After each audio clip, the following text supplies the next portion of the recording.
And lastly, our good friend Reva would soon be buffeted by the fates. For it's true, you can choose your friends, but not your elevator mates. Is there someone else in here?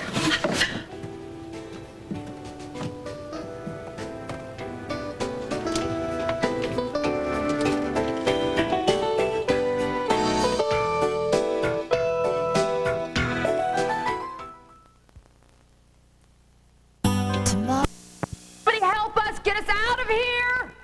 The elevator is not going to move until the power comes back on. Really? You know that for a fact? It's an educated guess. I've been stuck on this elevator before. At least we're only on the second floor, so if we fall, it won't be too far. What a very comforting thought, Reva. Thank you for sharing it with us. So, you two an item now? What? God, no. I detest him almost as much as I detest you. Yes, well, the feeling's mutual all the way around. Olivia and I got on the elevator separately and had managed to make our way almost all the way to the top without uttering a word and would have gone our separate ways and the doors opened up. And then you charged in like a battering ram. And made it impossible for us to leave. Well, at least the Muzak has stopped. Oh, this is ridiculous.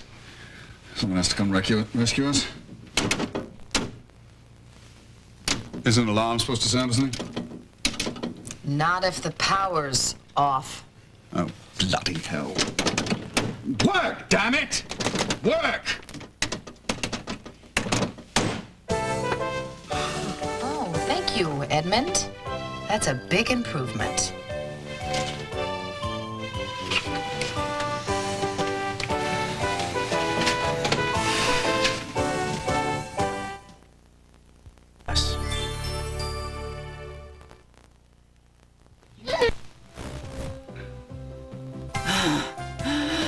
Oh, shut up! Oh. Miracle. Okay, you know something? We all loathe each other. That's a given, but it looks like we may have to be here for a while, whether we like it or not. So, what do you say we make the most of it? Oh, yes, that's a very good idea. Let's toast marshmallows and sing campfire songs. I wasn't thinking about singing. I was thinking that maybe we could tell each other some stories, you know, just to pass the time. Oh, golly. I'll pass, period. Edmund, maybe it would be best if I just take care of this. I have a story. I do have a story. It's a story that was told to me by this really incredible man by the name of Harlan B. Lewis. Takes place on a battlefield in Europe. Christmas Eve, 1917. There'd been fierce fighting all day long between the Allies and the Central Powers, and their front lines were getting closer and closer. Barely a half an acre apart at this point. But as night drew closer, the shooting subsided. And all the soldiers got into their trenches. They were clutching their rifles. And they were lonely and tired. And they were freezing cold. And as midnight drew near, their thoughts turned homeward. They started thinking about all the celebrations that they'd be missing and the loved ones that they may never see again. And a hush fell over the forest. And at the stroke of midnight, there was absolute silence. And suddenly, out of nowhere, the faint, sweet sound of music filled the air. Someone started playing Silent Night on a harmonica. And a German soldier who was so deeply moved by it stood up. He got right up out of his trench, and he stood up, unarmed, in front of everyone, and started singing in German, Silent Night, Holy Night. Then an American boy started, and then another German, then an Italian, Englishmen. Pretty soon, all the soldiers from every country were singing Silent Night in their own native language. Tears were streaming down their cheeks, and they were singing of joy and beauty, defying hatred and war. And for one brief, perfect moment, there truly was peace on earth.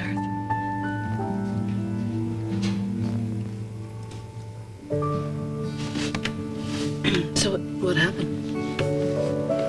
They all got back in their trenches, and the fighting resumed. So what was the point?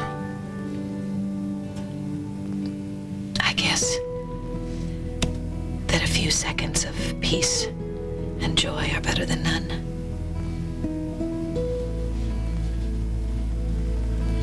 You know, when the three of us get out of here, this elevator starts moving again and we walk out of here, our battle's going to start all over again, too. And I don't exactly feel like singing. But I have got boxes full of food. I did. Anybody up for Christmas Eve dinner?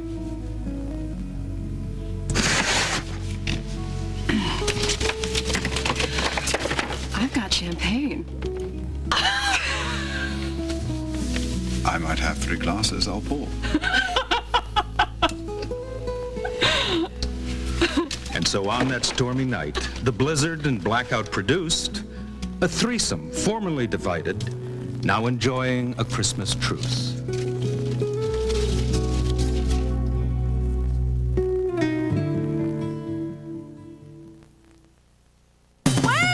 Generosity, and for just a little while, they forgot their animosity. Dinner was fabulous. As was the champagne. I have dessert.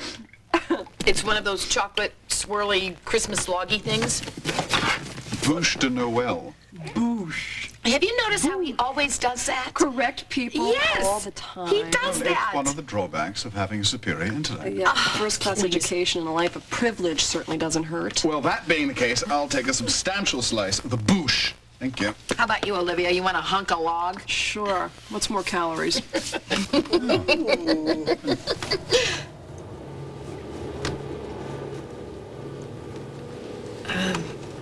I guess the blackout's over. Along with the ceasefire.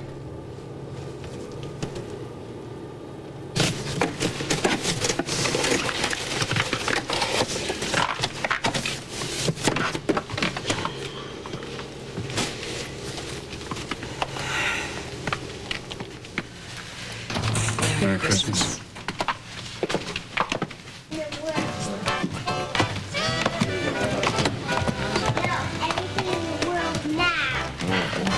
Were you locked in the elevator that whole time? With them? That's bad luck. Come here. It wasn't that bad. Have you done your homework? Have you been mostly done?